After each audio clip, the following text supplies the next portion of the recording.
you wrote. April Fool's Day, because we hate it.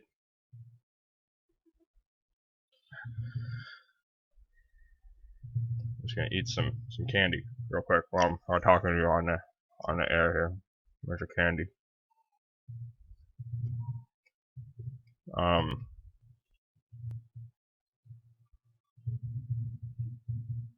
Escape the Donald Trump presidency to Ireland. Something about crab legs. Okay, I'm ready. It's a real short one.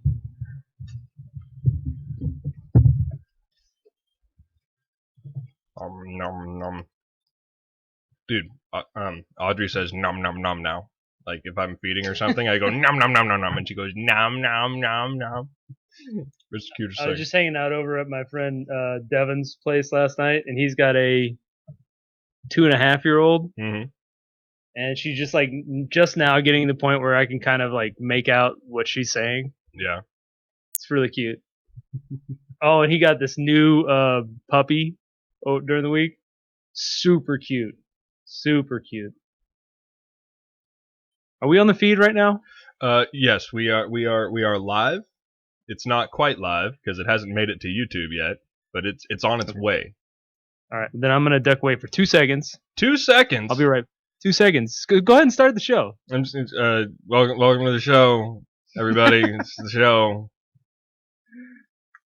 There's a show gonna happen in a minute. Wait, go ahead and start the show, and I will literally. I'm gonna step away while you do the. Hey, I'm Sean. That's Bill. We're doing a show right after the intro. Let's not do that. Let's have you just do what you're gonna do, and be right back. Can't start a show without Bill. I'm terrible at this. I'm awful. I can't even hit the right buttons.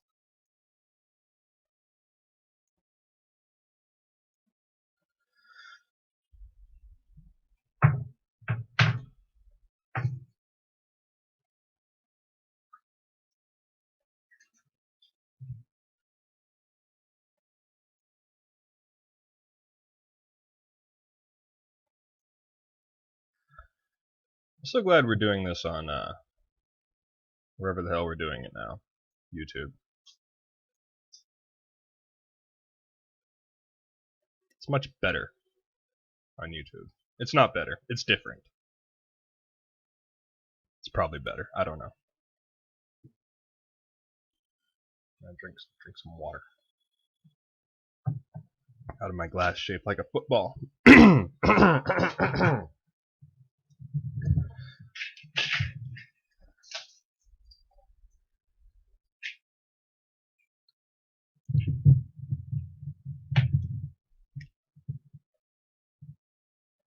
There, see, that was way too long. Sorry, I hit a little hiccup. It was way too long. I've never been able to fill all that empty silence, and that would have been the worst radio ever. We can't teach anybody anything. We can't do our own show. I'm about to send you a message just to make it even worse. What? What have you done? Hang on.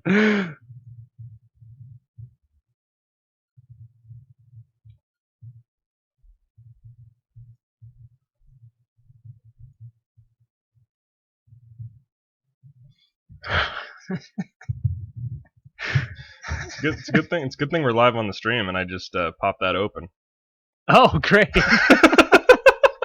Well, thank you. Thank you for doing that. All right, but either way, I'm gonna die live on stream. This is our first proper YouTube stream, and I'm going to choke to death in full view of the 2 people watching.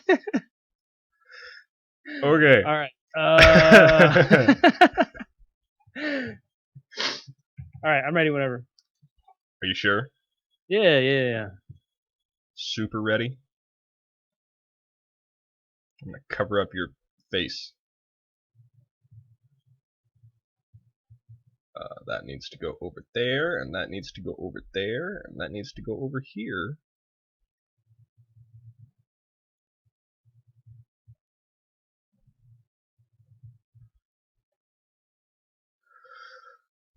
Okay. Okay. You sure you're ready? Yeah. It begins in 3. Check this out.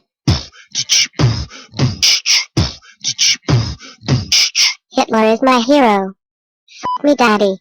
Trump 2016. I deserve this today. Today I deserve it.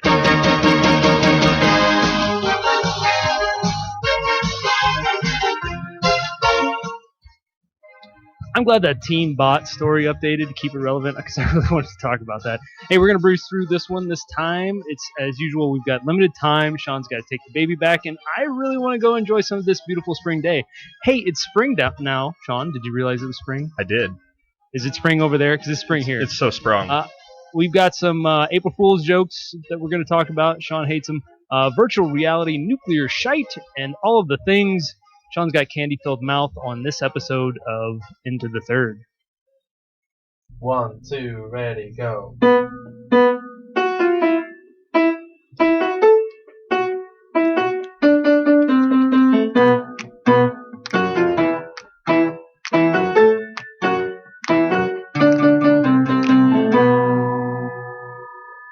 I hope you keep a picture of me in your mind. Welcome back to the End of Third podcast, your source for news, nonsense, and entertainment in the Great Northwest. It is Sunday, April 3rd, 2016. You were supposed to do that with candy in your mouth. I know, but I didn't want to choke again. That was the most entertaining part of the show so far. Was you choking? Me It happened before choking we on a started. Cadbury mini egg. Dude, you know the best thing about Easter, besides, all the Jesus stuff, he is risen, and so forth. Sure. It's the day after Easter Sunday. You can buy just pound after pound of Cadbury mini eggs for like 59 cents each. I'm stocked up for like the next year. You apparently are a Cadbury fan. Dude, Cadbury. I don't think I enjoy Cadbury eggs nearly as much as you do. You've mentioned them numerous times It's to me the over best. the past It's my 2 weeks. favorite candy. It's my favorite candy in the world. It's the best. And Cheap chocolate just filled with straight sugar. You could just get a Hershey bar and shovel sugar into your mouth. It's like, dude. It's creamy. throughout the rest of the year when they're not available. It's creamy nougat in the color of an egg That yolk. is not creamy. It That is is so not creamy. creamy. That is pure sugar it's- paste. it's- That is sugar and water. Food coloring. It's the best. No, it's fantastic. Shut up. A little starch. And Audrey had her first proper Easter egg hunt. Not actual eggs. It was little plastic ones, and we put little crackers inside. Wait, and- did you ever actually do Easter egg hunts that actually had eggs? Yeah. Oh yeah. Absolutely. I guess I did too. back in the day I guess I did a long time ago. when that was normal and people weren't afraid of all the salmonella you'd get from eating the eggs afterwards. Because my parents did that too. They're like, we don't have very much food in the house right now, so we're gonna boil all these eggs, we're gonna dye them, hide them, and then eat them for lunch. Yeah, we could either have scrambled eggs for breakfast, and no eggs for the Easter hunt, or Easter egg hunt eggs and And hard-boiled eggs for hard-boiled lunch. eggs for breakfast afterwards. Yep. There you go. Option 2. Option 2. Yeah, I gotta say I'm not as big of a fan as those Cadbury eggs. I really don't like them. You know what? More for me. The only thing is I forget, like throughout the rest of the year I'll forget that I don't actually like them because they seem like they'd be really good. That's the same issue I lots get of to people Easter have. and I'm disappointed because I'm like, oh, that's right, these aren't they're just kind of like full of sugar and that's it. That's the same issue I have with candy corn. Really? Like Candy I really enjoy like the first few candy corns, and then if I have a couple, I'm like, I can't. Yeah, you can't eat I'm- too many I'm for about sure. to die. All right, enough with candy. Okay, So what did you so dislike? Oh wait, you have an observation. I have Discuss an interesting little story. So my wife and I we're moving in the summer. We have to leave. When is it? We have to leave the house. Because the people. Do you have like a date or? No, it's not a hard date. We got to get out because they're trying to sell this summer. So we've known it's coming and we've been trying to figure out what to do. Well, we were looking at rental prices and things and just trying to figure out where are we going to go rent a house or because you know what, the American dream, such as it is to live in a little tiny apartment. the American dream is to live in a duplex and share a yard, and I no longer share that dream. especially not for the outrageous At prices. your age, that's a duplex with a little yard is pretty much ideal. yeah, except that they want to charge you like a mortgage for a 5-bedroom house per month to live there, which I'm not about that life. So instead, we are looking at maybe buying a little plot of land and putting a manufactured home on it somewhere out here in sort of not far into the boondocks, but a little bit off the beaten path where the land prices are cheaper. There are places in this country where a manufactured home isn't a terrible idea, and I can't imagine being a bad idea out there. It's not anymore. Actually, it's like the technology and the requirements involved for building a manufactured home are they have more strict regulations as far as quality is concerned, and they do pretty amazing stuff. We were stopping and looking at some different houses, and it's all just sort of figuring everything out. We've never been homeowners before. Yeah. But it's it's an exciting idea. Yeah. The point is an exciting idea. Having a place that is yours, whether whatever absolutely. that is that's the most exciting part. I've kind of been looking at that here too. I don't want to get into too much, but I decided I'm probably going to stay here a little longer than I expected to recently. Oh, good. That's exciting. Job change coming up. But that's kind of got me thinking along the same lines of like I've been looking through homes and like I could own that. I could just flat out buy that right now. Putting down some roots, and that's very exciting as well. But the point of this is not to say, look at this awesome thing I may or may not actually be doing. The point is, I was looking at property on my phone, just the web browser on my phone, and I haven't used my desktop computer. I have not used any sort of social media to look at any of this stuff. It's just the web browser on my phone. But when I pulled up Facebook today to grab all the links out for the show notes, all the sidebars and ads are filled up with trying to buy a home in Puyallup, Washington. You should click here. Does that creep you out? A little bit, because now I'm thinking Facebook on my phone is watching the web browser on my phone, sending that back to the Facebook servers and spitting out ads on my desktop. And you got to read those terms of service, my friend. Yeah, no, it's, and because you never read the EULA. No one ever reads the EULA. Nobody ever reads it. But that's where that's hidden. And obviously. It's rare that you see that in actual practice, because you always know that they're listening, but it never really seems to matter because it's all like, but I know for a fact that wasn't there before I started doing that on my phone. So it's just interesting that dude, Facebook is watching everything. Yeah, and it's weird the way what you consume just on Facebook affects what you see on Facebook. Like I noticed that one of the arguments Chloe and I get into a lot is she doesn't understand how I'm worried that stuff's going to get spoiled for me. Mm-hmm. And clearly it's just because I tend to focus more on those kinds of articles, and so I get barraged with who's gonna die on The Walking Dead this week. Right. And she just does. She's like, well, it's because you're always looking at how to make this cupcake out of carrots with natural icing or something. Those two are definitely connected. Vegan frosting on your cupcake is directly related to who's going to die on The Walking Dead next week. So did you have anything that got you on April Fool's Day? No. Did you get got? No, I didn't get got. Why? Did because somebody convince you that Firefly was going to be coming back? Not this year. Not for several years. I know that gets you every year still. You didn't have to explain to anybody why it sucks that Wash isn't going to be around? No, I didn't. How are they going to explain that away? Yeah. Yeah, I didn't get. Nothing got me, and I always feel really stupid when I get got. Yeah. But this year didn't happen at all, and now I'm disappointed. I don't understand that. It's because you do. Like I'm actually sad that nothing got me. It's really disappointing. You know what it is? It's when you spend all year, to a degree, building up to a day that you just want to hate it so bad because this is the worst day on the internet ever, and then it sort of lets you down because it wasn't that bad. You can't trust anything. I know. It's so jaded. No, I avoided getting got by simply taking a 1-day sabbatical from all things technological. I think a lot of people did that. I disconnected my Ethernet cable. I turned off my Wi-Fi. I did quiet, dark work on my own. You know how desktop computers used to be before you had to actively connect to the internet and listen to the modem beep for a minute. That's what my life was for the few hours that I was doing work. No network at all. No network. No connection with the outside world. Just me and myself and the glowing screen of Photoshop.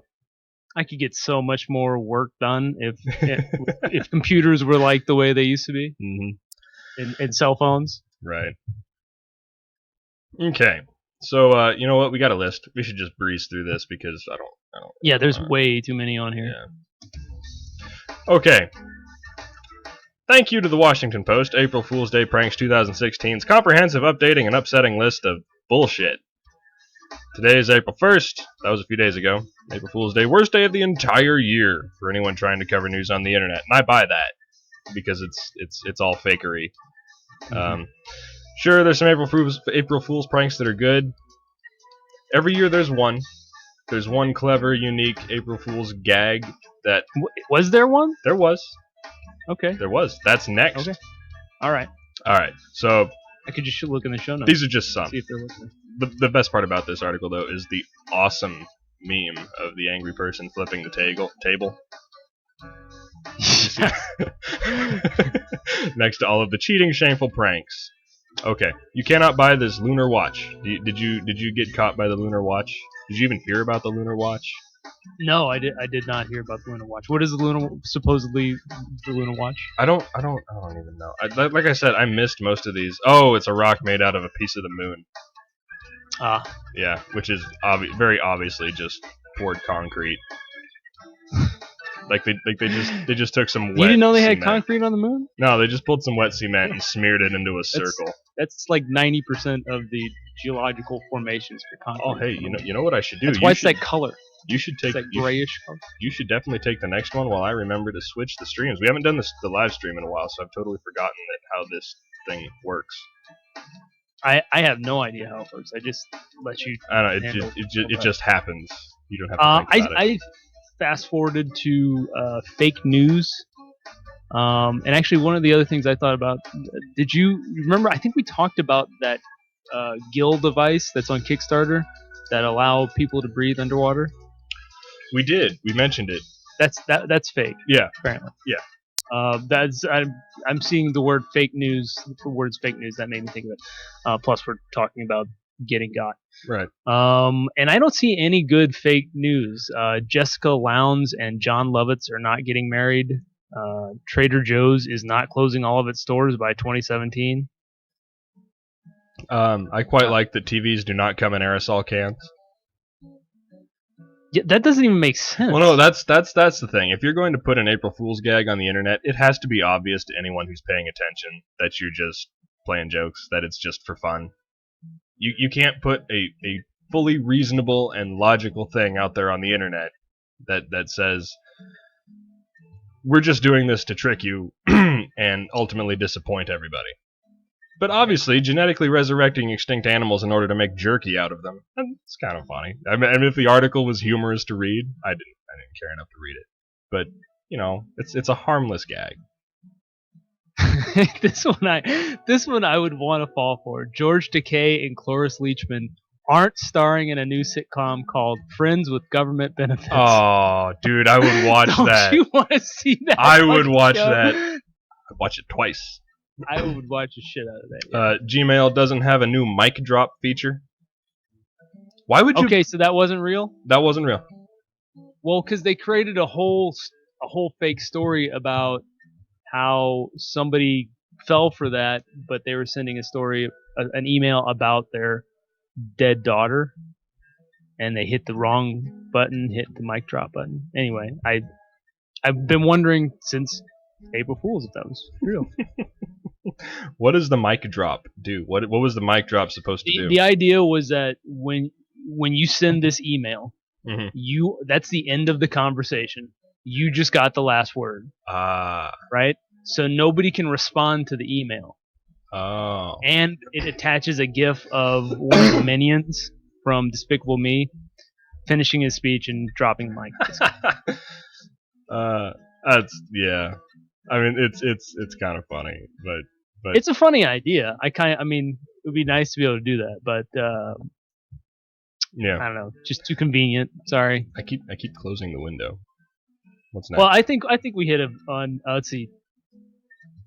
No, I don't know what that is. There was one more. Bruce Campbell isn't the next Doctor. No shit.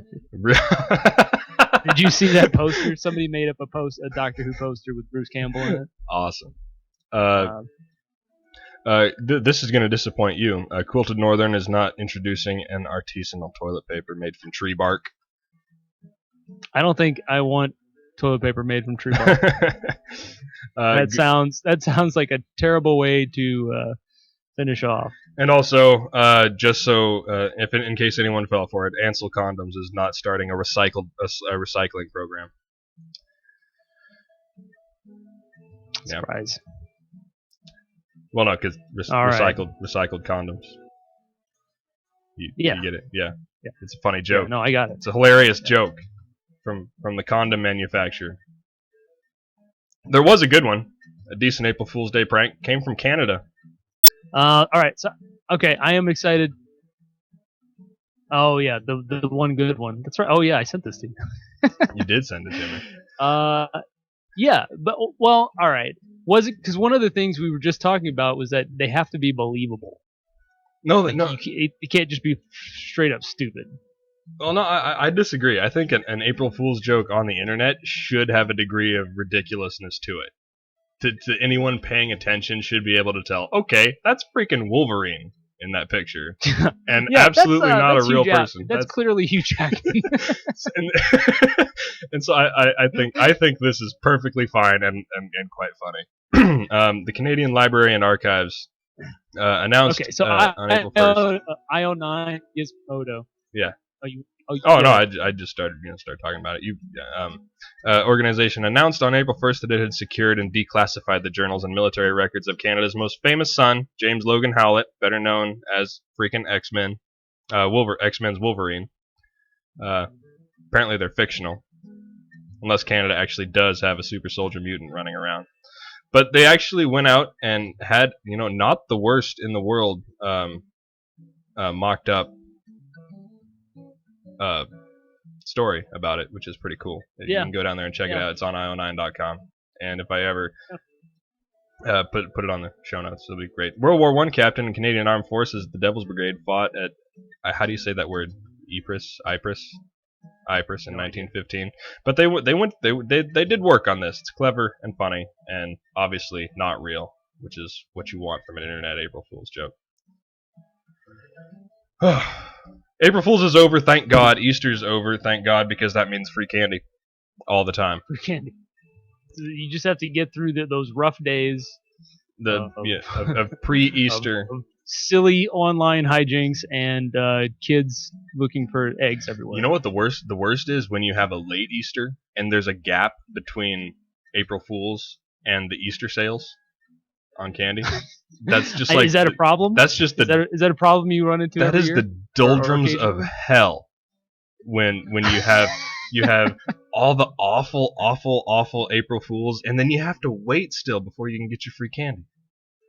I had no idea that was a thing. I clearly pay a lot. Like, don't get me wrong, I have a sweet tooth, but good God, I don't pay nearly that much attention to candy being on sale at the store. No, Easter candy is unique. It's not like Halloween candy where it's just like itty bitty Snickers bars. It's its own kind. I of like candy. little Snickers. Yeah, but they're not as good as Cadbury mini eggs. Mister, do you want to get serious? Sure, let's do that. It sounds like a really good time. So serious? Dun, dun, dun.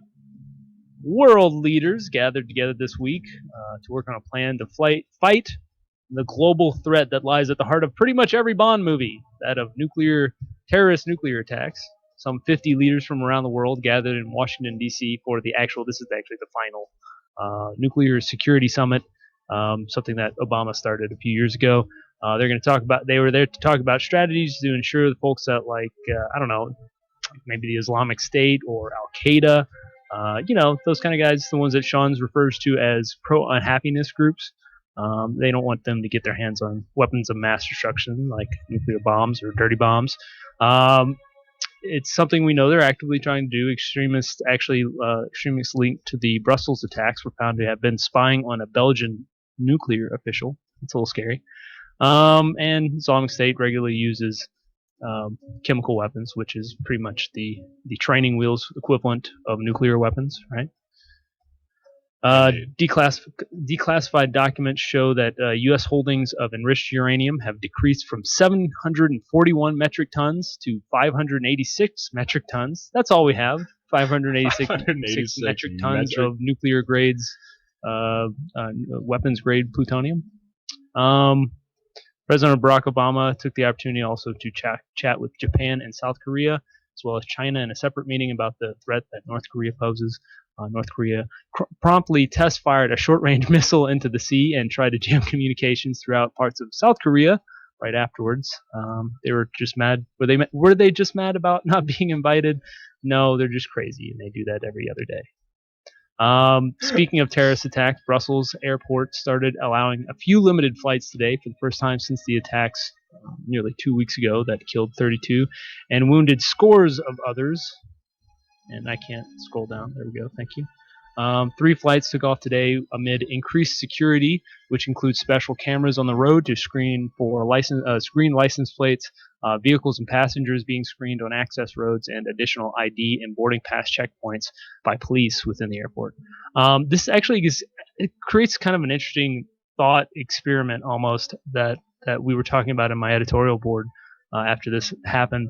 It's kind of interesting the way we haven't seen many of these airport attacks because I'm not throwing out ideas for terrorists to try out or anything, but it seems to me that an attack in an airport is far more disruptive to an economy, to people's lives. It affects a lot more people in the airport. If it's an international airport and you get it shut down for almost 2 weeks, that's pretty disruptive. I think there was something like, I saw a stat like $5.2 million was the economic impact per day of Brussels airport being closed. $5.2 million a day. Damn. So that's pretty impressive. And I believe it too. I'm not sure about how busy the Brussels International Airport is, but if you imagine something like that at JFK or LAX. Sure. I mean, that's huge. And there's no way to have security, not really, without a bottleneck of some point. And so that's always that in wherever you put that, whether it's at the entrance to the airport, whether you put it within, right next to the terminals, there's always going to be one of those. And you can push it back as far as you want. And maybe that might be ultimately the tack that you have to take, is just push it back farther and farther, so that if you get a disruption there, you can always route around it in the airport and still. I guess that must be the take we'll have on it in the future. But so I don't know. We can just put the airport security at the entrance to all major highways into the city. Probably. Sure. Yeah, it's a good idea. And while SpaceX, let's see, we've just got SpaceX. They haven't been able to land that rocket. Have you heard about this? Haven't they? They maybe landed one. Anyway, Jeff Bezos of SpaceX Amazon, Blue Horizons, they just had their third, I think, landing. But you know what? They don't care. Tesla's new Model 3, Elon Musk, who, I don't know, I guess I should have let in. Elon Musk owns both of these companies. I hate his name. I don't know very much about the person that is Elon Musk, but I really, really hate saying his name out loud. I've got his biography. Yeah, he's a really interesting guy. I mean, he's single-handedly. He's. I think Musk is the Edison of our time. Really? Yeah, I really do. Except without the negative connotations. without all the stealing of ideas and. Yeah. So that might be a little unfair, but I think he's going to have the effect on like industry the way Edison, because like Edison was Right. a scientist, but and obviously we know now that he stole a lot of like Tesla's ideas. Right. But he also had a big impact on ultimately Yeah. industry and business and day-to-day lives of human beings. And I think that's the analogy I'm drawing there. Anyway, Tesla's new Model 3, the first electric vehicle that is going to be available, that's like a well-done electric vehicle. Tesla almost broke the Consumer Reports and Car and Driver a few years ago. Right? I don't know if you remember that. With, Can you can you charge that car without plugging it directly into the electric main at your house? Because that's when I'll buy an electric car, is when I don't have to tap into the power lines themselves. see, and I think that's what I keep seeing articles about that. Mm-hmm. I keep seeing that as a detriment, that they're trying to say, well, you're not really helping out because you're still getting such a percentage of your energy through the grid, which runs on fossil fuels. I don't even care about that. That the idea is that I'm going to spend $150,000 on a fancy car that runs completely on electricity, that I can drive at 60 miles an hour for 4 hours before I have to plug it in for another 22 hours.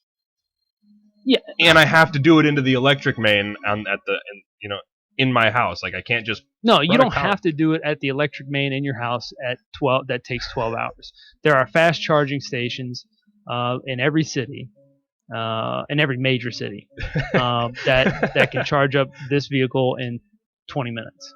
That's which cool. is that's yeah. I How mean, it's far still away- longer than it takes Yeah. to pump a car full of gas, but it's not. It's pretty. If you're driving 250 miles isn't far enough. Let's be honest. You're No, not going to no, get it's not. across Texas. But at essentially $2,750 or $27,500, because that's what you're paying as a consumer after your tax credit from federal tax credits, right? So Right. $35,000 car minus $7,500 and for that tax credit puts it in the affordable range for a large portion of car buyers, right? Yeah. And if you're talking about a daily driver, that if Consumer Reports and Car and Driver magazine are both like, this is an amazing vehicle, Yeah. and it's the new mold. These cars break the mold, because if you have an issue, you call them up, and they a lot of the time can just fix it overnight without coming to your house, because they can do it all remotely. There's Right. so few moving parts in the vehicles that it's really a game changer. And this car being available, it's not even like, you can't even get it. These are just pre-orders. You won't even have your car until 18 months from now, something like that. And they've already got, as of yesterday, which they started sales on Thursday, as of yesterday, they had 252,000 pre-orders. Wow. Nice. 252,000 orders for a car that won't be available for a year and a half. So if Tesla Motors wants to sponsor this show, we'll continue raving about how awesome they are. No, Sean doesn't care. I am literally impressed. Like, all right, you can't. It's so not- far, no, you can't no, drive it's- across the country, Right. Because it just doesn't make sense to. I mean, first off, you'd have to have those fast charging stations everywhere between, Los Angeles and Every gas station would have to have a self-charging station. That's how it Yes. would have to work. Yes. And, But and, we're and getting you know there. what? It's on the utilities now, and that all has to do with incentives through subsidies and things like that. when that happens, okay, maybe I don't need to be able to charge it up at night at my own house if I can drive down to to like the, I don't know, the AM PM and sit there for 15 minutes and get a good charge. That's fine with me. But it also needs to be affordable, and it also needs to like the whole country has to be on board. You can't go down to the AM PM and pay $50 to charge it up for a drive that's gonna not take you very far at all. So all right, so we're getting there. This is the proper mold. Here's it just another has to be. interesting aspect of this. And I'm trying. I wanted to check it out before I brought it up because I couldn't remember. But I think Tesla's goal is to create solar-based charging stations. Okay, it's part smart. of their plan. So they'll have solar farms that'll produce energy that'll charge up and maintain and allow these fast charging solar stations, so that you're not actually tapping into the grid. Yeah, that's smart. I think that's super smart. And you know what? Like- Maybe I can buy my own solar panel and fast charging station for my own house. You know, maybe that's Yeah, where you we're. can, I'm maybe pretty that's sure you where can get we're a going. fast charger for your own house. I'm not positive, but I would think. And that's where But we're think- headed. Obviously, that's where we're headed. Right. I'm just a And- little. Not Well, yet. and it kind of makes sense. Like, I suspect at some point you'll park your car somewhere and you'll just get like a Wi-Fi charge Yeah. from. I mean, right now you still have to plug stuff in, but you know it's coming. Like, it's just a matter of time before Yeah. you park in a designated area and that area charges your car. Yeah, no, I know, and this is the correct mold, and it's the proper direction for the electric vehicle. But also, I really like what a V8 engine sounds like. Oh, and I don't think gas-powered vehicles are going anywhere permanently. I'm totally with the hybrid idea. You know, Yes. using hybrids are actually more efficient in the long run. yeah, using a generator to power an electric motor. Mhm. That's I'm pretty sure you That's can get the more way. horsepower out of a hybrid motor than you can a regular motor anyway. Just ask McLaren, Yeah. the P1, years ago. That was like 5 or 6 years ago. The P1 came out with 911 horsepower from a hybrid engine. Yeah. So yeah. So anyway, good for them. Good for them. They're 200. However you feel, there's enough people out there Yeah. that Tesla's not going anywhere anytime.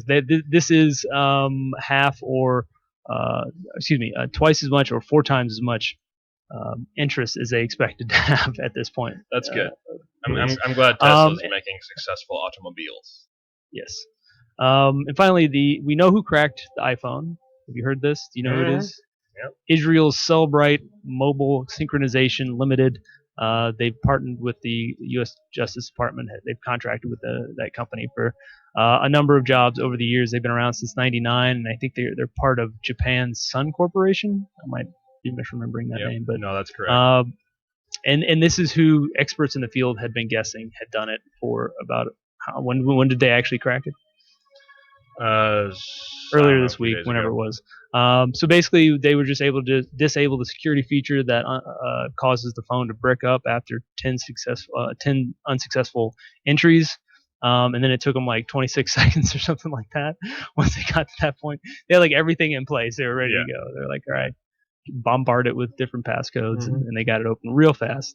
It may have been 26 minutes. I don't remember. I saw it a few days ago. No, a brute force attack that has no safeguards in place to stop it does not take that long, really. Yeah. Especially if it was just a 4-digit alphanumeric code. Yeah, I think actually Cellbrite actually created the system that they even use at Apple stores to unlock your phone when you can't get it unlocked. Yeah. So they know what they're doing. Anyway, basically engineers have since said, the Apple engineers have basically immediately said, so it's only a matter of time until that back door is leaked. So we'll be waiting for that, and as soon as it does leak, we'll create a fix for that, which is just kind of says how this is going to go forever. Yeah. Meanwhile, it suspends the case between the Justice Department and Apple has been suspended, so to be continued on that front as well. All right. Well, this says a couple of things to me. Is that what they have now? The FBI and everyone involved in this.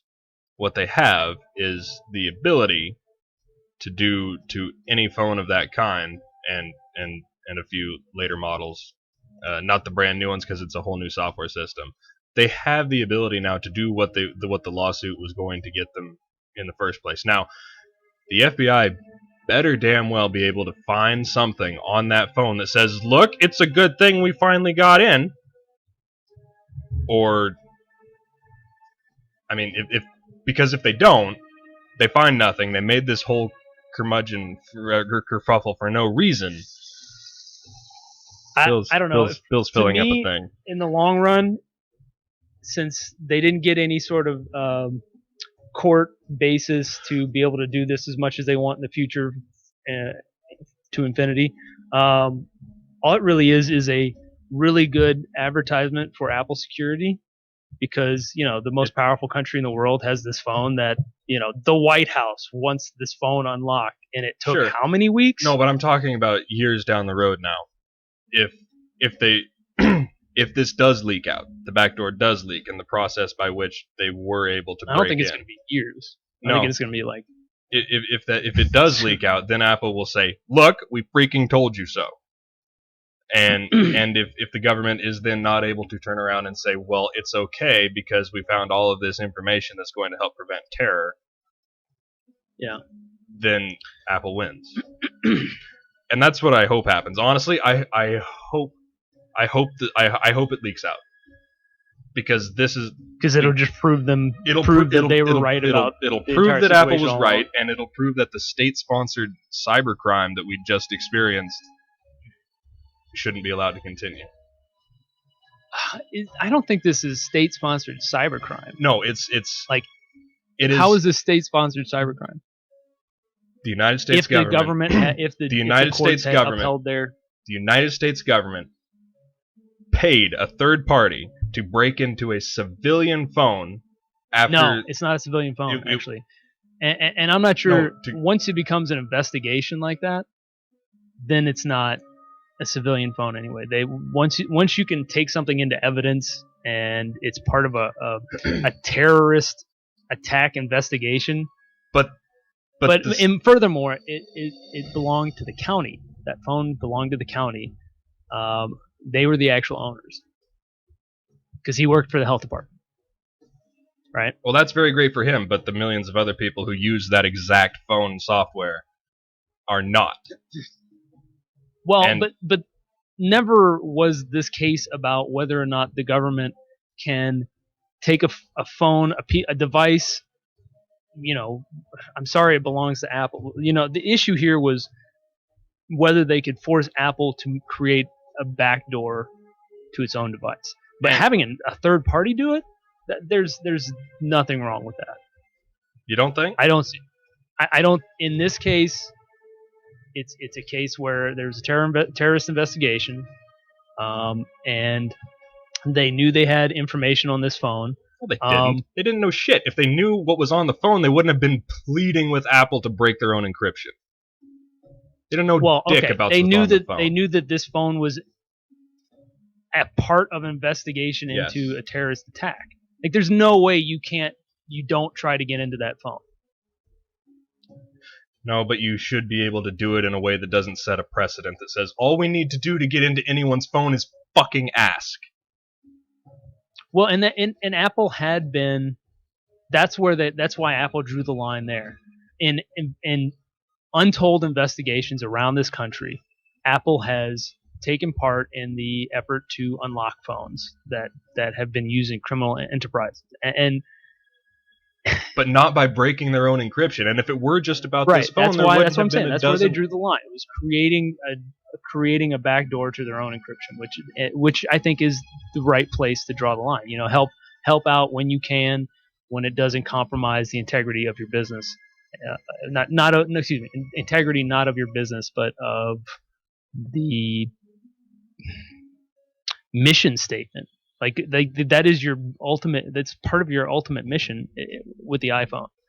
Is to create a secure device. I might be more willing to accept that this was the thing, and the only thing, and going to be the last thing.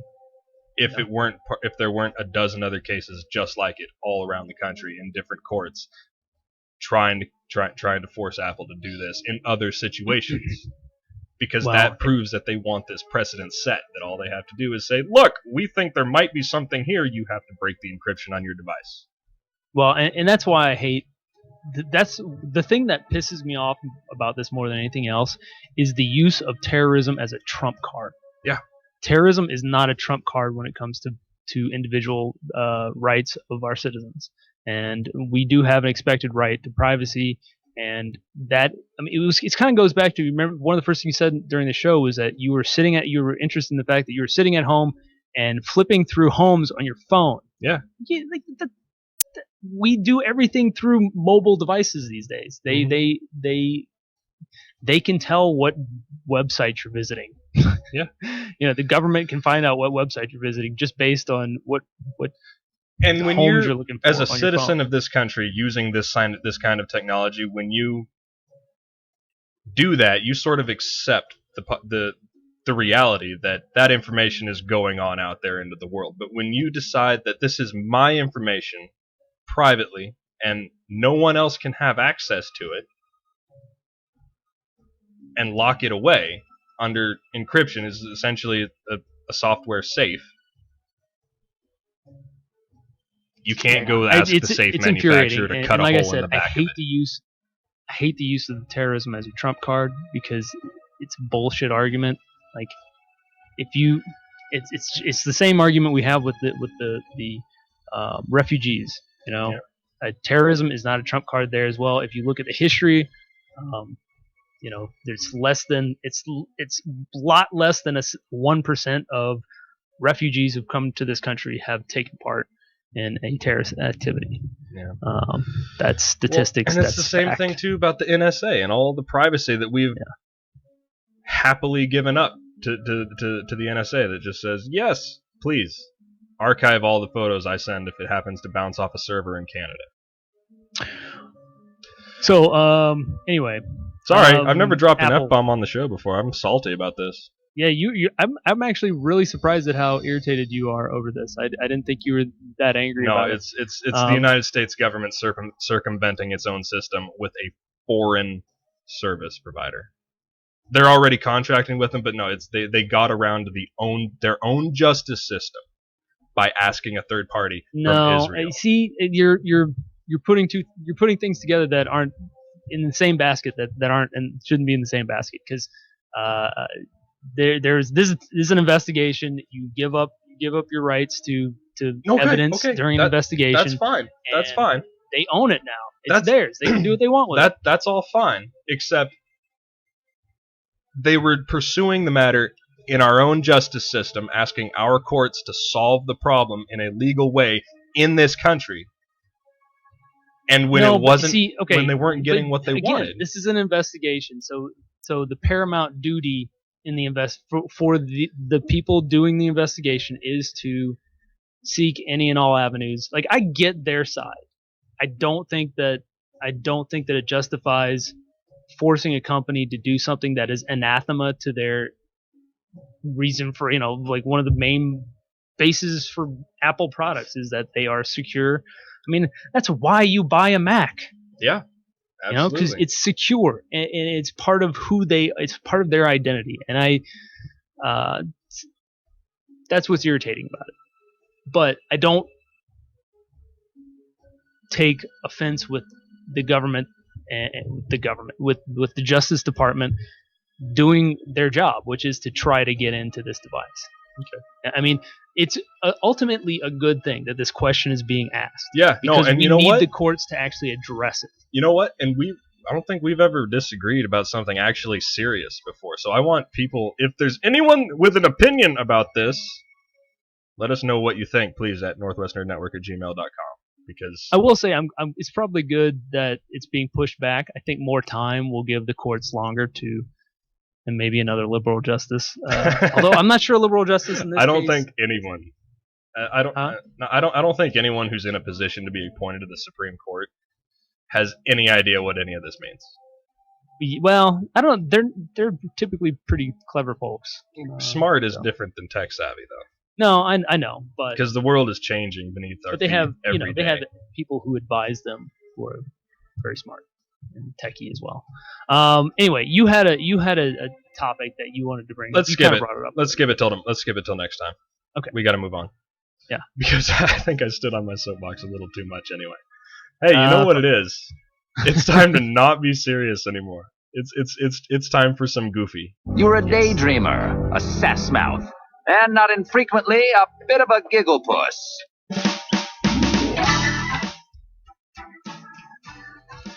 You know what's entirely not silly to me, though? The possibility of Is what? the possibility of moving to Ireland and fleeing Donald Trump's presidency. No, I know that's like a dream of. That sort of is, actually. A remote Irish island seeks Americans fleeing Donald Trump. Scroll page.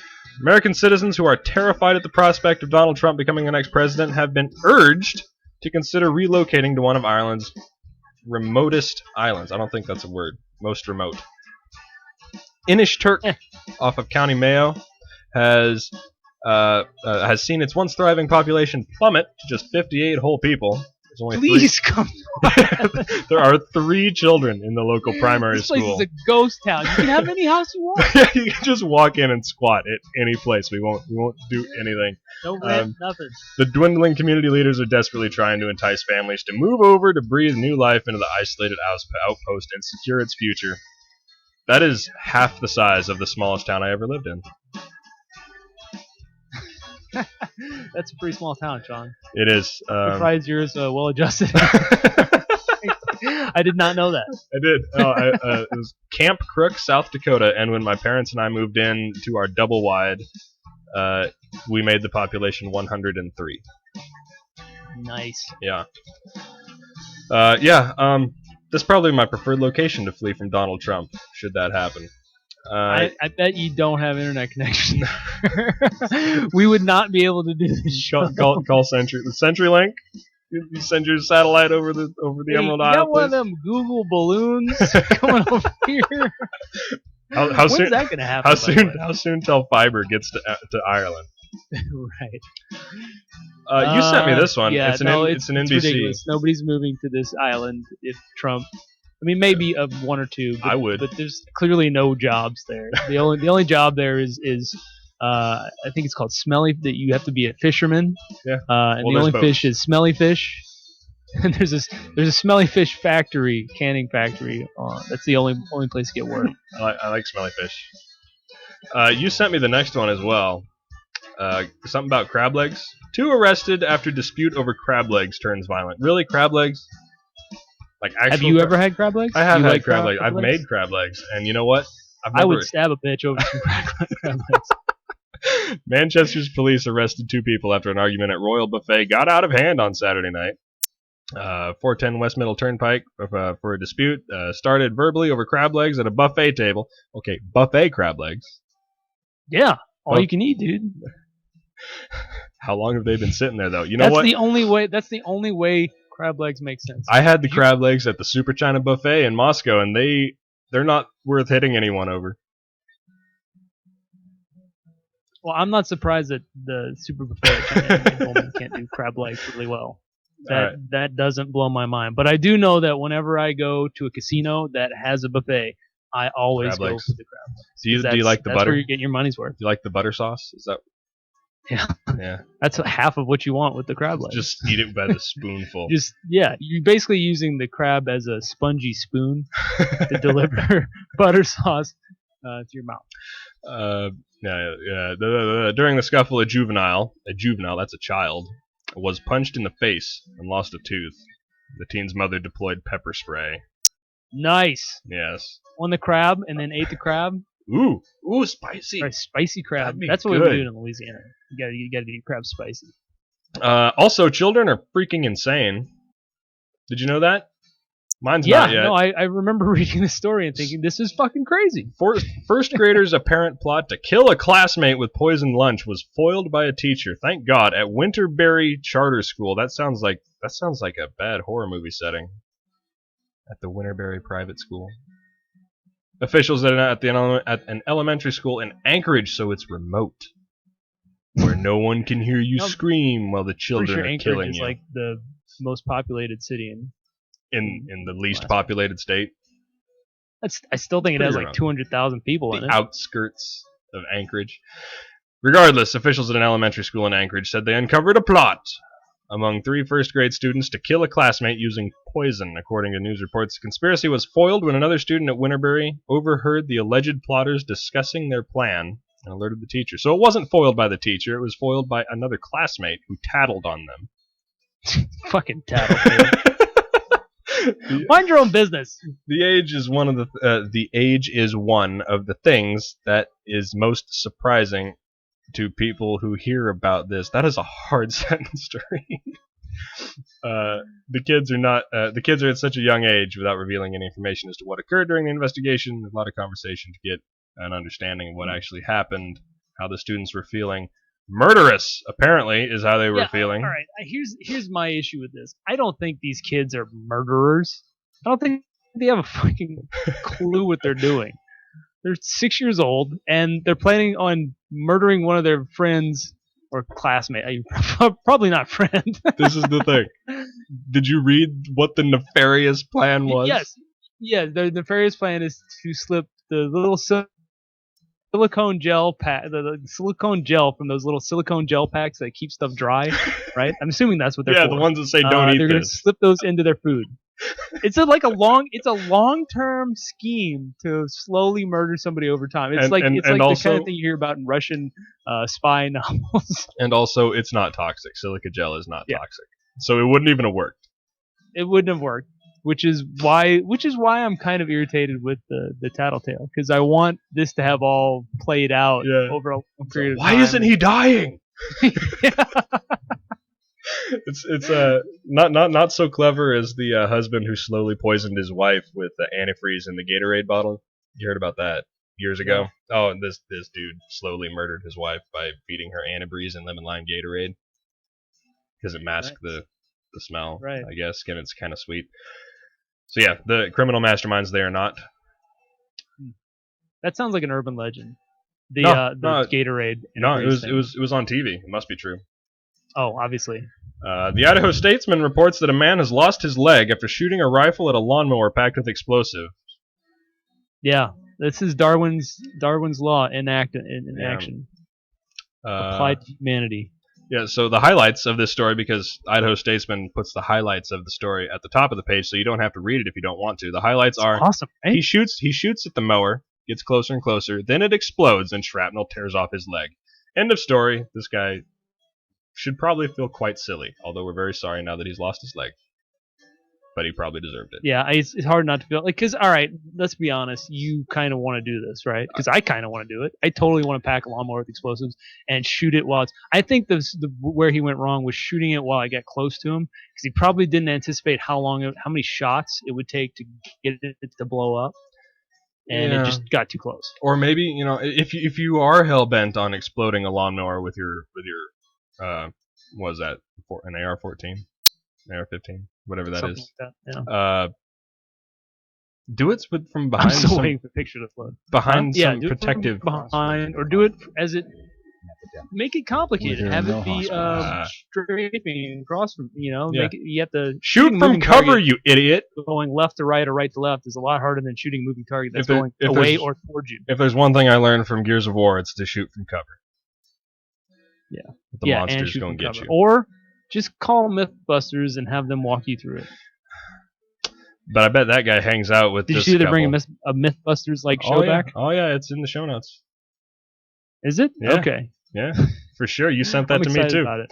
Bill doesn't remember any of the stories he sends me throughout the week. And finally, a beautiful story about a couple that was made to wind up together. I bet they hang out with the lawnmower shooter. These are soulmates. This is a match made in, I don't know if heaven is the right word.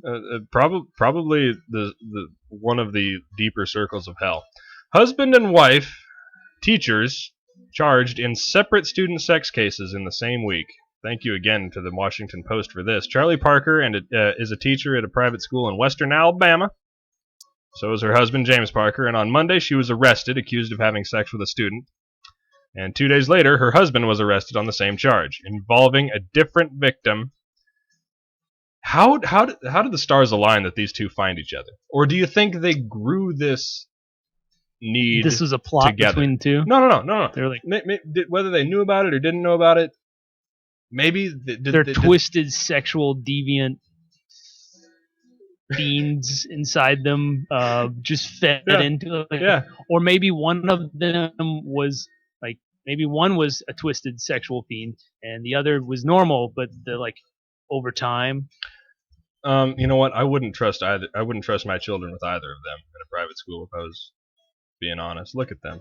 Just evil and deviant and She just looks angry. He looks like he wants to touch my penis. he looks kind of like that guy who we did a story on him where he the necrophilia story. A few I months don't ago. remember that one. No, he was like from Wisconsin or something, and he had bodies in his backyard that he just did stuff with.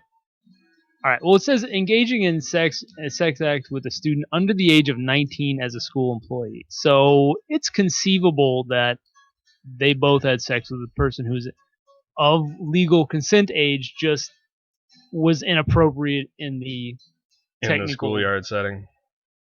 school setting Okay. as being an authority figure. So it's possible that they're not the worst human beings of all It's time. also possible that they totally are the worst Yeah, couple no, since it's Bonnie and Clyde. possible. I'm just saying we shouldn't condemn them all the way. I mean, clearly this is an inappropriate Yes. misabuse of the situation that you were in as a school. But if it's an 18-year-old, it's a little less offensive. If they're at least of grown up age.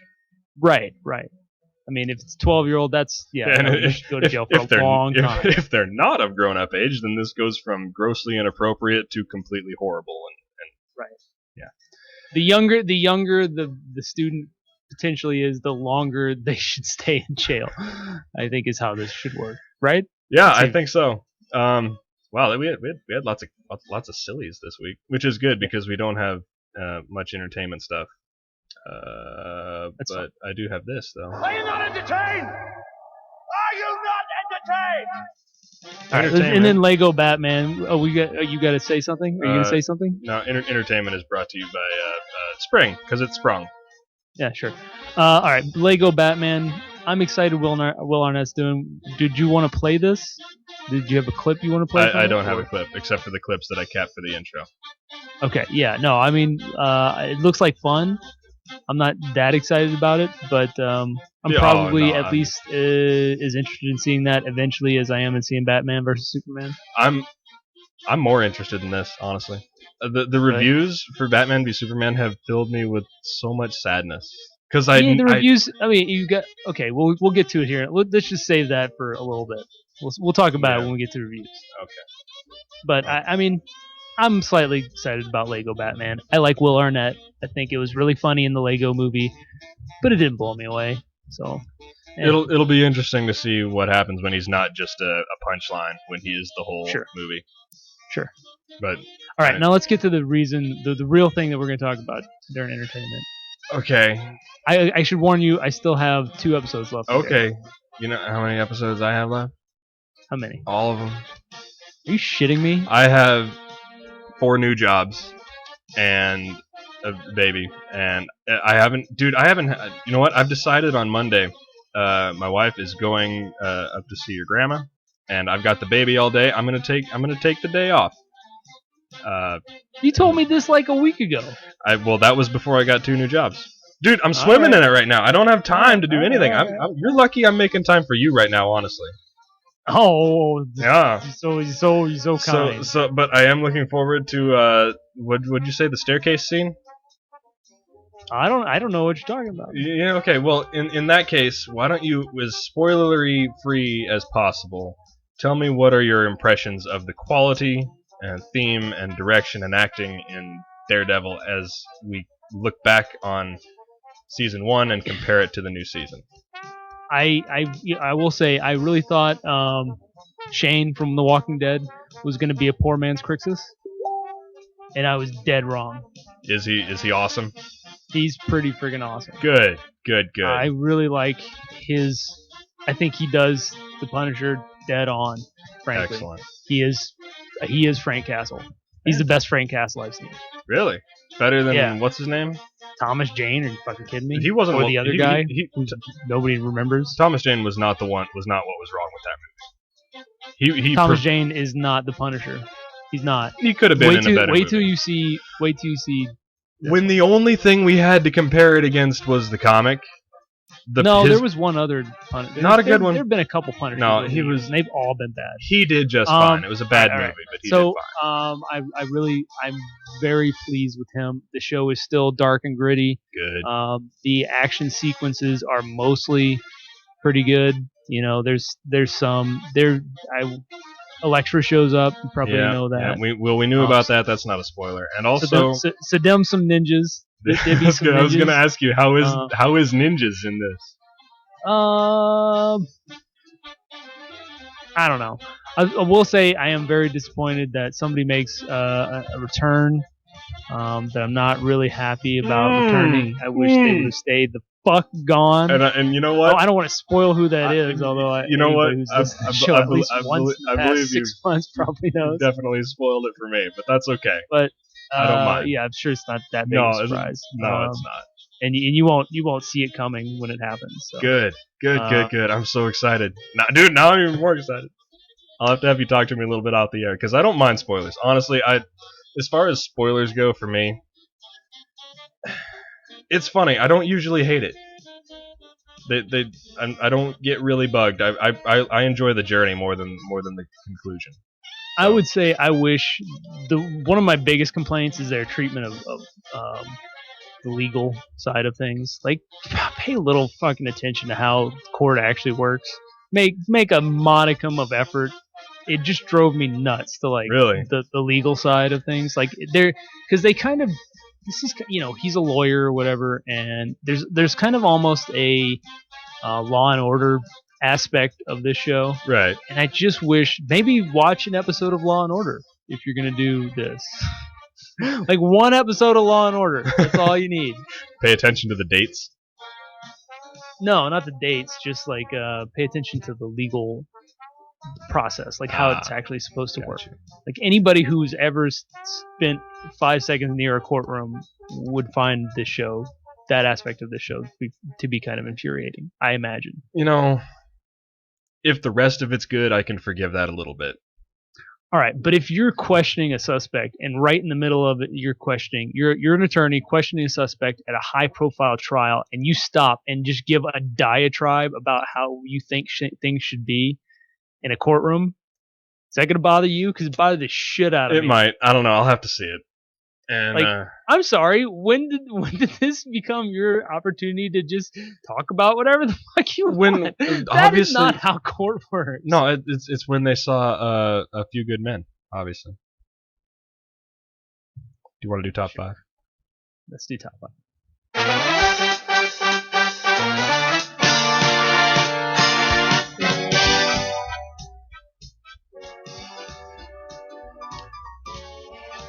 Number 1, in its second week on the chart, and plummeting. Yeah. Something like a 70% decrease. Made $52.3 million this weekend for a total of 261. Yeah, that's a pretty significant drop off. Batman v Superman: Dawn of Justice. And here's why I still want to see it.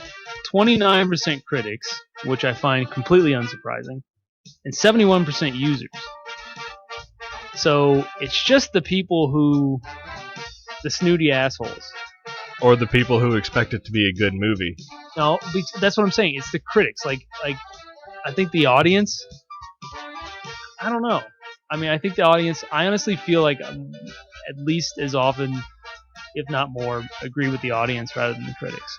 I'm not going to BV Superman for a good, amazing piece of art. No, but I want to see Superman and Batman beat the shit out of each other. But the themes have to be appropriate, and the spirit of the characters have to survive.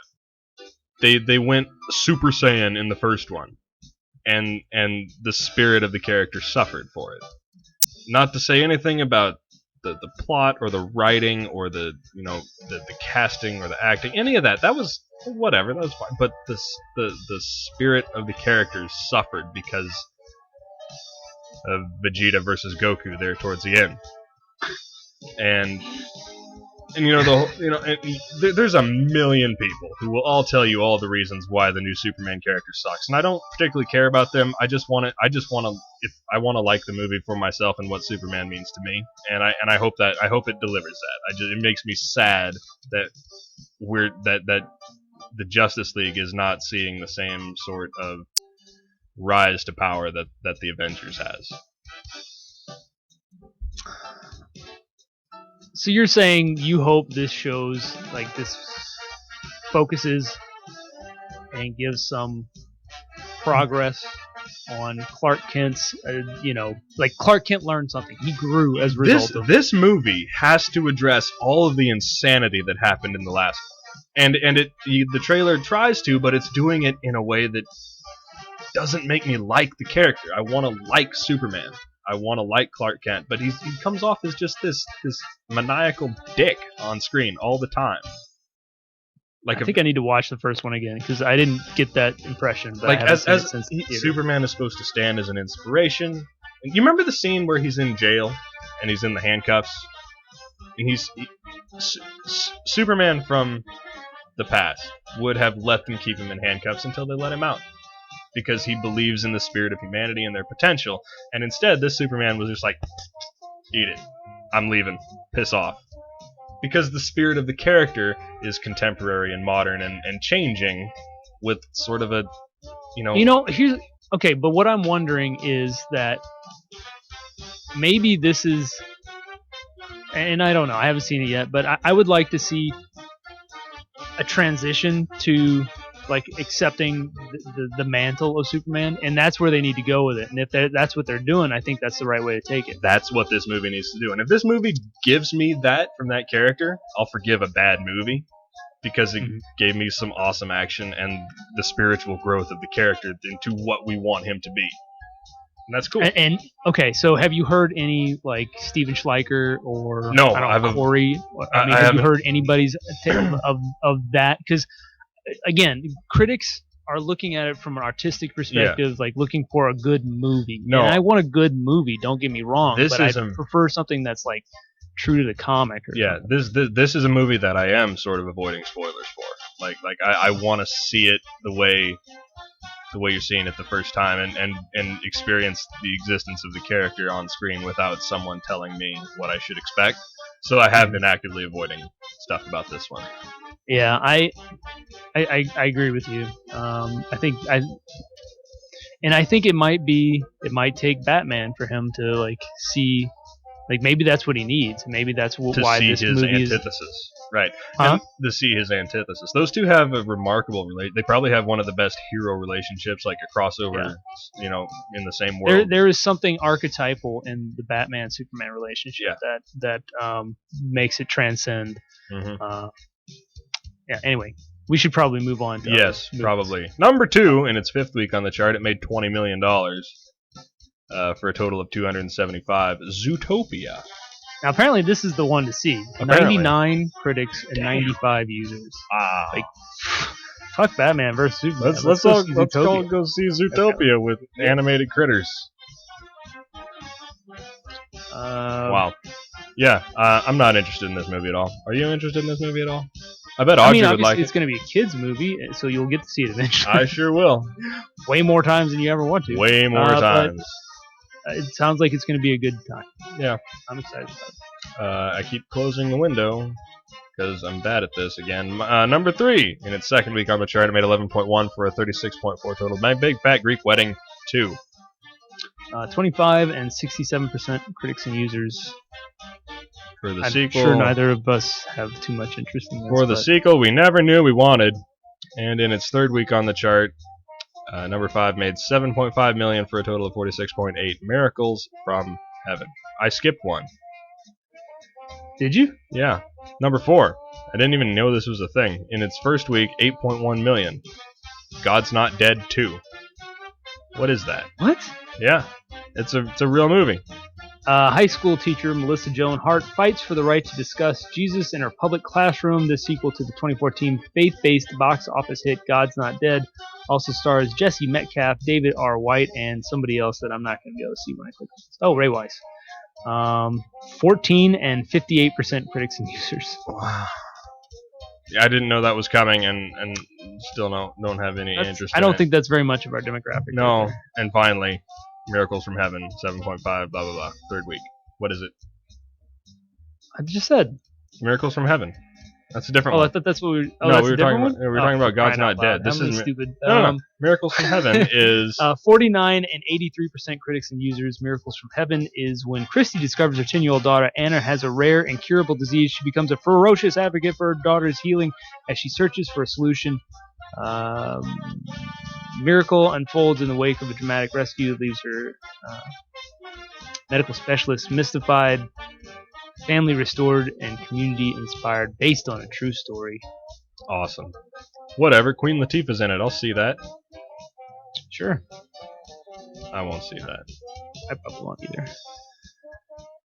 Well, at least the superhero Zootopia, movies are where they though. belong. Zootopia. Let's go see the Zootopia. Yeah. Go see Batman. I actually might go see Batman versus Superman tonight.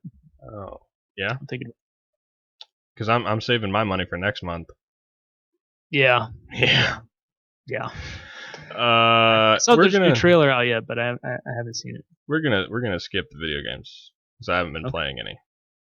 I'm still playing the hell out of Division. I really enjoy that game. It's a RPG / first person shooter, Nice. and it really scratches itches on both ends. So I'm very pleased with it. Yes, that's good. I'm glad it's scratching your itches. This thing happened.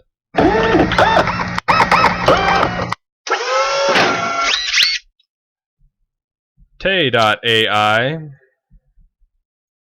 Okay, so Microsoft unveiled a Twitter bot, which is just an artificial intelligence That wants to kill all program that learned Within in the space 24 of hours, 24 kill hours everybody on Earth. that Hitler's awesome and wants to have sex with everything, and it's racist and evil and wants to vote for Trump, and then Microsoft shut it down.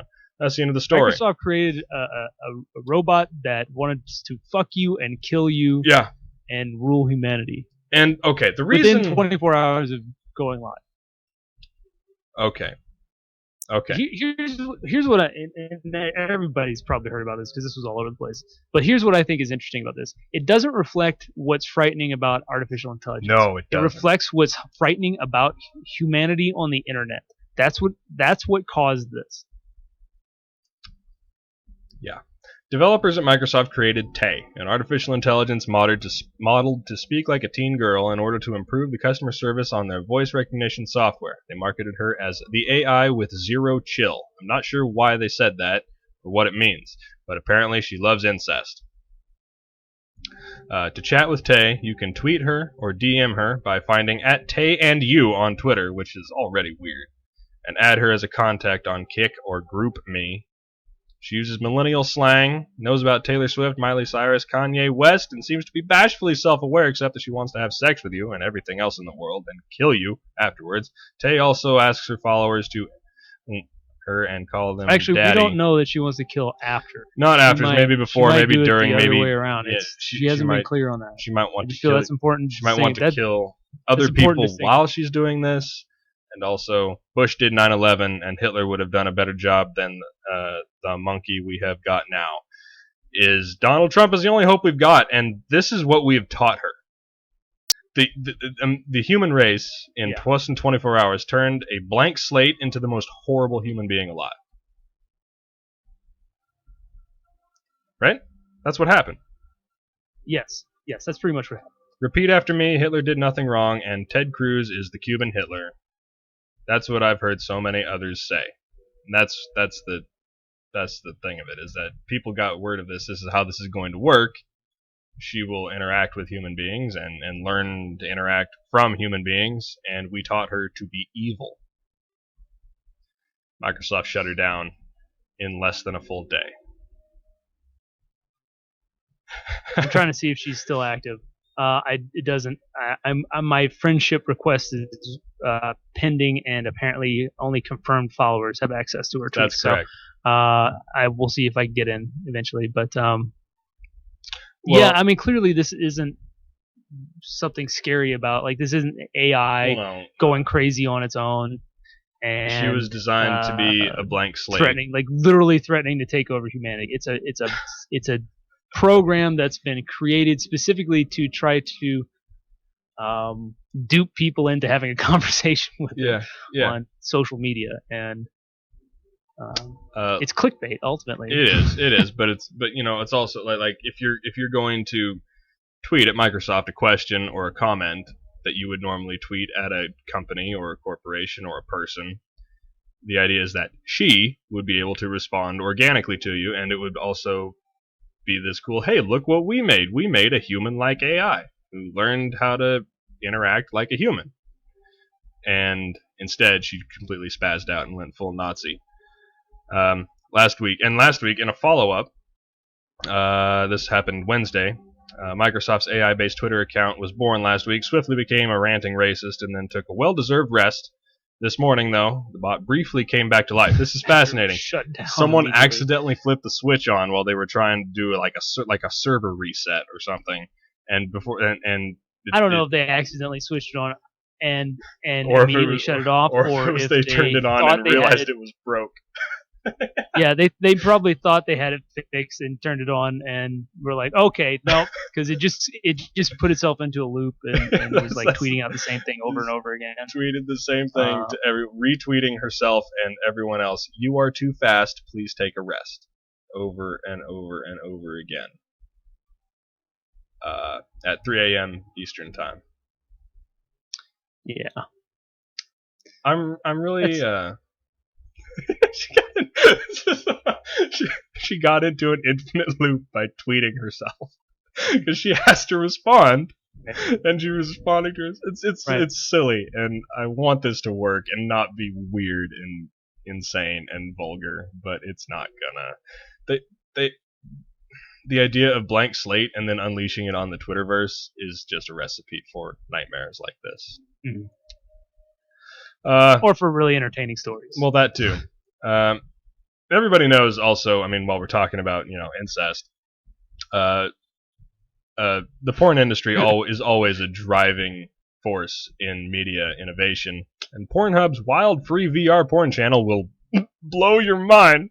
It's a cooperative venture with Badoink. You think blow your mind was a pun there? Yeah, it was. It absolutely was. Are you kidding me? Of course it was. In a partnership with a company called Badoink. That's right. That's an actual company name and a business license called Badoink. Sure, of course. Yeah.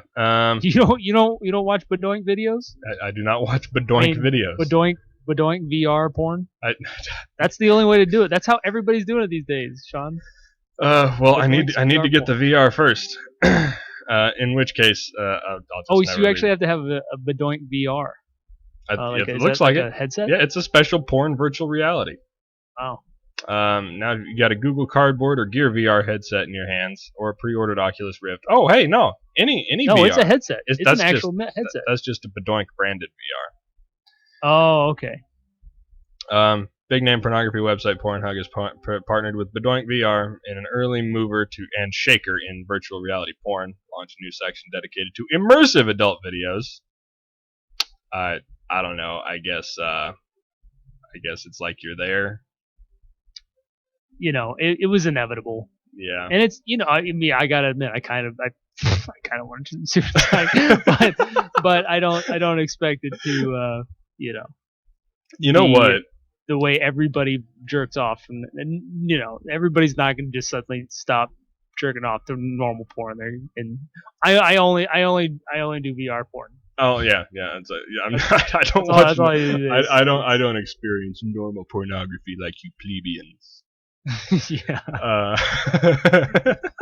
So, I think honestly, I think we predicted this months and months ago when everyone was announcing the release dates. Sony and Oculus were all saying, these are when you're able to spend your money on our things. I think you said, how long before we make porn like this? And yeah. The answer's now. Well, I mean, I think anybody who thought about it for even 5 seconds with a brain would have realized that this was coming very soon and very quickly. Yeah. For real, though, Gizmodo has reviewed the Oculus Rift, and apparently it's legit. That's exciting. That's exciting to hear, because I really wanted the Oculus Rift to be good. Yeah, virtual reality has never really convinced me it's worth the hassle, says this Gizmodo reviewer. The roughly developed attempts so far suck. Even strapping on one of the Oculus early development headsets seemed really cool, except then you got sick, wandering around a lunchroom, wondering when the future would arrive in my living room. So imagine my surprise, this reviewer says, pulled the final version of the Oculus Rift, and apparently it's fantastic. I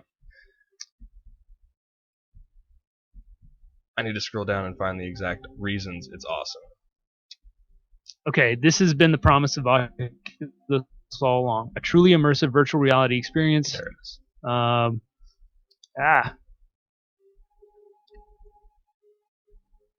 This is very, Damn it! I thought they were gonna This is a very go pros, into this like is a very how pros-heavy it thing. succeeds and how it fails. Legions of gamers and early adopters were ready to buy it when it was on Kickstarter, before they even saw it for themselves. But we're normal people without all the, apparently disposable income or our parents' money, so VR has remained an elusive and tedious source of hype. I've always been excited about it, but it's never really in reach, and now that it's coming to store shelves, Yeah. I'm glad it's real, and I'm glad it works. And that was the thing. It was like you're watching the videos and you're hearing people talk about it. It's like the visuals have been there for quite a while. To make it so that it didn't make you ill. Yeah, it and didn't make you ill. disorient you. It wasn't cumbersome on your head. It was seamless. It all worked together really well. Okay, so here's what comes in the box: a headset, which they describe as being not cumbersome, unlike the previous two iterations. Headset with its tether cable that connects to the computer, the Oculus sensor and stand, which tracks the position of the Rift on your head. The compact Oculus remote, which allows you to navigate menus and adjust volume while you wear the headset, and an Xbox controller for the game. Right. I thought Oculus was owned by Facebook. Yeah, but they've got to be Are they in cahoots with partnering Microsoft? with. Yeah.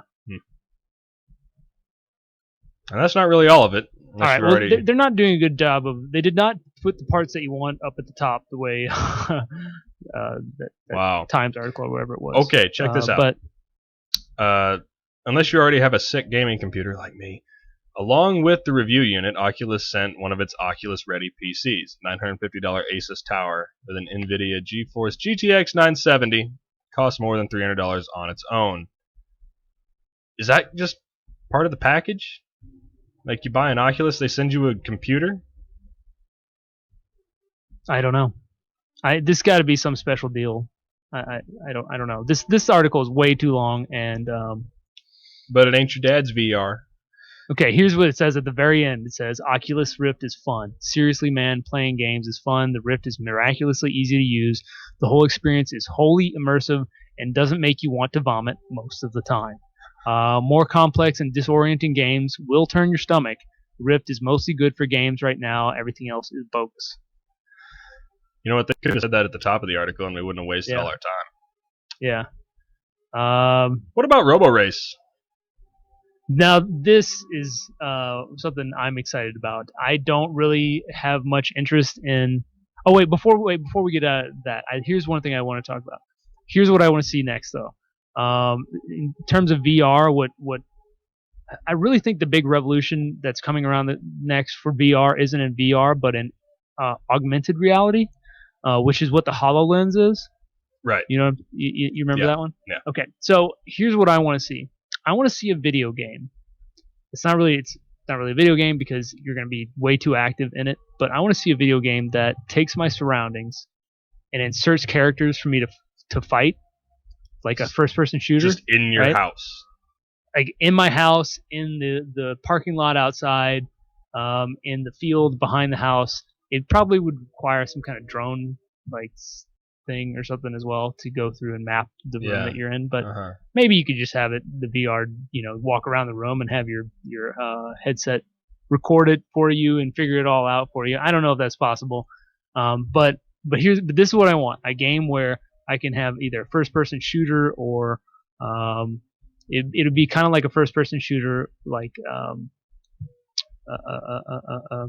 Fallout. I think Fallout would be a good one because you could have raider enemies. Mm-hmm. You could do a Skyrim version or fantasy version where you have skeleton, skeletons that are coming after you or something along those lines. You could get Draugrs. Yeah, Draugrs. you could have a zombie one. I think a zombie one would work great. And then you have some device that you get to shoot, some device that you get to wield like a sword or something like that. An And implement of some kind, yes. you see where I'm going with this? Yeah, I Like do. it turned any area that you're in, it could turn into a video game that you get to actively play out and have different settings for difficulty. More zombies, less zombies. Kids would be walling gotta off shoot sections. them more, gotta shoot them Dude, less. Kids would be walling off sections of city parks and having. Yeah. Could you imagine the co-op? Yeah, the co-op That's play. fantastic Absolutely, the idea. co-op play. No, absolutely. You'd have to remember you could go into like defunct areas of the city and have the like abandoned areas of like an abandoned warehouse, right? Yeah. Imagine playing a zombie game like that in an abandoned warehouse. Yeah, because With- and they'd all with be synced multiplayer. together. The same VR hats would be seeing the same things from different Right. angles. Oh my goodness, that's fantastic. We're getting there. No, that's gonna happen in our lifetimes. Yeah. That's gonna be a I real don't thing. think it's just in our lifetime. I think we're talking about like 2-3 years. You think Audrey's gonna go to school and her friends are gonna invite her to go on a VR tag game? Like it's like kids go to laser tag now. Yeah, I Now mean we're it's going to it's VR. basically like a new version of laser tag. is what Yeah. I'm talking That's fantastic. You'd have to remember to turn that off when you're like driving. about. Yeah. Oh my God, a zombie! I'm not sure you wanted. Yeah, racing games, dude. Racing games. Oh, can you imagine the laws they'll have to pass? All right. Speaking of racing games, all right. Here's our. Is this our? This is our last robot story. Most- Actually, yeah, this is our last. This is our most impressive story as well. I need to push the button. There's the button. Fascinating.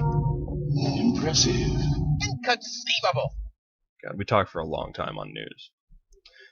If Formula One cars resemble those crazy birds of paradise subject to whims of evolution, the Robo Race car looks like a fish you'd find waddling around a cave, built to fit a world that has little in common with the one humans know.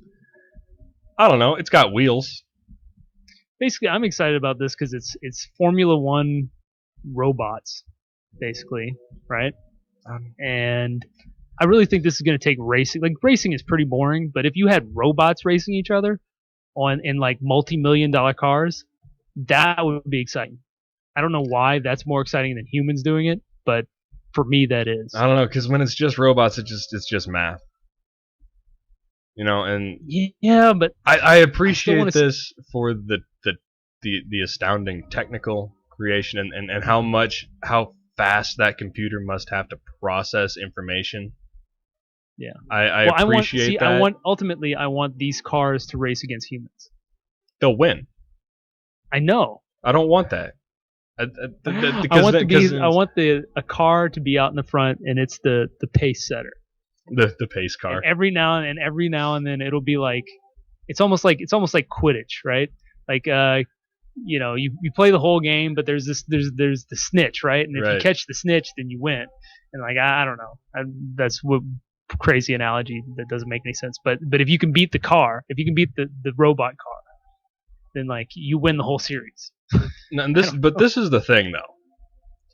It's no longer a question of the human driving it, and now in this case, it's not even going to be a question of the individual team's cars. It's not going to be like Mercedes and Lexus and all the different car manufacturers putting their best car on the track.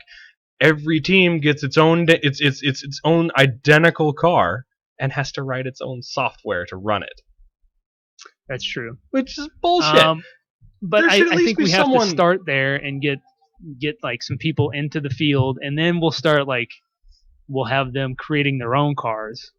Because what we're really excited about isn't this league, obviously. The league that it will lead to, where you'll have as much money put into one of these cars as you do a Formula One car. Yeah. That's exciting. Like, and to be able to see how fast they'll be able to go around the same track that a human takes, a minute and 30 seconds, and they'll do it in A minute 20. Right. yeah. New lap 40. time at the Nürburgring. Yep. All right. So the thing that bugs me about this most, though, is they're not giving me any of the technical specs on the car, except that it can go almost 200 miles an hour, which is irrelevant. I want to know its horsepower and other things. What are its bits? And I could probably find out. But Well, I'd be curious how much it weighs, Yeah, it's got to be really. it's got to be super light. See, that's What kind of- here's what what's kind of- frustrating. what- about what's it, is its that we torque don't to have weight any ratio? We don't have any basis for comparison. We Right. need a basis for comparison, like a human Yeah. car, like a Formula One. Well, I don't know. That looks like it might weigh like a mono. It's not a Formula One car. This is obviously a track car, but it's Yeah, not but got it's not got the stuff. the shape and So it doesn't have the open styling of wheels. yeah. Anyway, it's I think it's an exciting. I'm gonna Step. I'm gonna leave this up and check it out later and see if I can find out the technical bits. Hey, oh my God, we're done. We gotta end this show. The show's over. No kidding. Everybody go home. No, My teeth are floating the in button. That's the button. Hey, if you're So, still hey. listening, what the hell's wrong If you're with still you? listening, what's wrong with you? This was a really long episode. Congratulations to you for sticking around this long. But if you did enjoy the show, you should let us know and maybe send us a tweet or something like that. Or but go to iTunes and whatever you're listening to. Damn it! I should just read this. instead of trying to I did remember write it what out said. for you. You can just go Or straight whatever to you're the listening device you're listening on. Rate us, give us 5 stars. It will let us know that some people are actually listening, which makes us feel good. But it would also help others find the show. Thank you to Libsyn for our bandwidth and all members of the network for their contributions. Thank you so much to Great Pacific for our theme music and everyone tuning in at home. Thanks for hanging out with us. Send your feedback and suggestions to northwestnerdnetwork@gmail.com. Follow us on Twitter at @nerdnetwork and on Facebook at facebook.com/NWNerdNetwork. 2 things. Yes, sir. I'm glad your belly's better. Thank you. Also, bit.ly/NWNerd is where the live stream is found and all of our videos on demand will be. From now on, it's really simple. bit.ly/NWNerd. Everything we ever and dude, the port quality is pretty good compared to what we were getting from Twitch. And also, I don't have to upload it, which is super cool. I just hit done and then it goes to the website. Is this right here? bit.ly/NWNerd. Okay. Yes, that is correct. We All will right. link to that in the future. Thanks New everyone show so next much. weekend, maybe? You know what? When we only do one show every 12 days, kind of got to pack it full, don't we? Yeah, absolutely. You can't blame us for making this a Um, jam-packed full show. You want to do some quick on-air scheduling? What are you doing next Friday? Work. Work? What the hell's wrong with you? It's Friday. The day off. I know. It's that's what's frustrating about my job. It changes constantly. We'll work on So maybe Saturday, maybe Sunday. it. Yeah, I can do evenings. Evenings are great now. Okay. Super. All right, bud. It's been real. Everyone, come check us out. Give us a rating. Let us know. Okay, for serious though, send us an email about the Apple thing because I want to know what actual real people think about that and not just me. Hey, everybody, love you. Bye.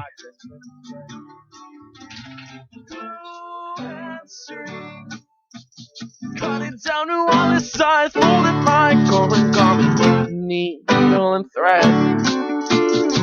Stitching the patches again. Glue and string. Cut it down to all its size, fold it like origami with needle and thread. Stitching the patches again and again and again and again and again and again and again and again.